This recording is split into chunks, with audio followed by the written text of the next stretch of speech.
السلام علیکم دوستو ایک مرتبہ حضرت عیسیٰ علیہ الصلاۃ والسلام کہیں سفر پر جا رہے تھے کہ کچھ دور جانے کے بعد ایک جگہ پر ایک بدو ملا۔ بدو کہتے ہیں دیہاتی کو۔ اس نے حضرت عیسیٰ علیہ الصلاۃ والسلام سے پوچھا، اللہ کے نبی آپ کہاں جا رہے ہیں؟ اللہ کے نبی نے کہا، بہت دور سفر پر جا رہا ہوں۔ دیہاتی بولا، اللہ کے نبی میں بھی آپ کے ساتھ چلوں گا، اور حضرت عیسیٰ علیہ الصلاۃ والسلام کے ساتھ ہو لیا۔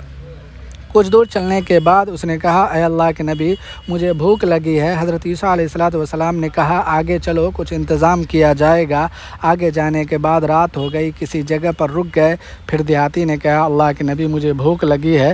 حضرت عیسیٰ علیہ الصلاۃ والسلام نے کہا، پاس میں محلہ ہے، جاؤ کہنا کہ اللہ کے نبی حضرت عیسیٰ علیہ الصلاۃ والسلام سفر پر ہیں اور آپ کے مہمان ہیں، کچھ کھانے کو کہا ہے۔ دیہاتی گیا اور محلوں والوں سے کہا، وہاں سے اسے 3 روٹی ملی۔ روٹی لے کر چلا، راستے میں خیال آیا 3 روٹی ملی ہے، ایک روٹی میں کھاؤں گا، ایک اللہ کے نبی ایک روٹی بچ جائے گی، اس میں سے پھر آدھی آدھی کی جائے گی، پھر دونوں میں تقسیم ہوگی۔ اس سے اچھا ہے کہ ایک روٹی میں راستے میں کھا لیتا ہوں، اللہ کے نبی پوچھیں گے تو کہہ دوں گا کہ روٹی 2 ملی تھی اور وہاں ایک روٹی کھا لوں گا، اور ایک روٹی وہ راستے میں کھا لیا۔ اللہ نے حضرت عیسیٰ علیہ الصلاۃ والسلام کو وحی کے ذریعے بتا دیا کہ 3 روٹی ملی ہے، بدو ایک روٹی کھا چکا ہے۔ جب دیہاتی آیا تو حضرت عیسیٰ علیہ الصلاۃ والسلام نے پوچھا تو بتایا، اللہ کے نبی 2 روٹی ملی ہے۔ حضرت عیسیٰ علیہ الصلاۃ والسلام خاموش رہے اور روٹی کھائی اور سو گئے۔ صبح ہو کر پھر آگے چلے، چلتے چلتے شام ہو گئی، راستے میں 3 سونے کا اینٹ ملا۔ پھر دیہاتی سوچنے لگا 3 اینٹ ہے، اب اس کا بٹوارا کیسے ہوگا؟ دیہاتی سے رہا نہیں گیا اور حضرت عیسیٰ علیہ الصلاۃ والسلام سے پوچھ لیا، اللہ کے نبی 3 سونے کا اینٹ ہے، ایک آپ کا ہوا، ایک میرا، اور ایک کس کا ہوگا؟ بانٹیں گے کیسے؟ اللہ کے نبی نے کہا، اس کو بانٹیں گے نہیں، بلکہ یہ ایک اینٹ اس کا ہوگا جس نے 2 روٹی کھائی تھی۔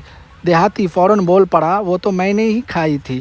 تو حضرت عیسیٰ علیہ الصلاۃ والسلام وہیں پر 3 اینٹ دے کر وہاں سے آگے چلے گئے اور کہا کہ یہ 3 اینٹ تمہارا، تم یہیں سے لوٹ جاؤ۔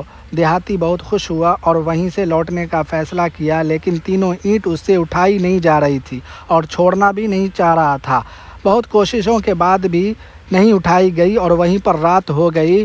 اس نے رات وہیں گزارنے کا فیصلہ کیا، صبح ہو جائے گی تو کسی طرح سے لے جاؤں گا۔ جب رات ہو گئی تو وہاں سے 4 ڈاکوؤں کا گزر ہوا، اس کو اکیلا دیکھ کر رکا۔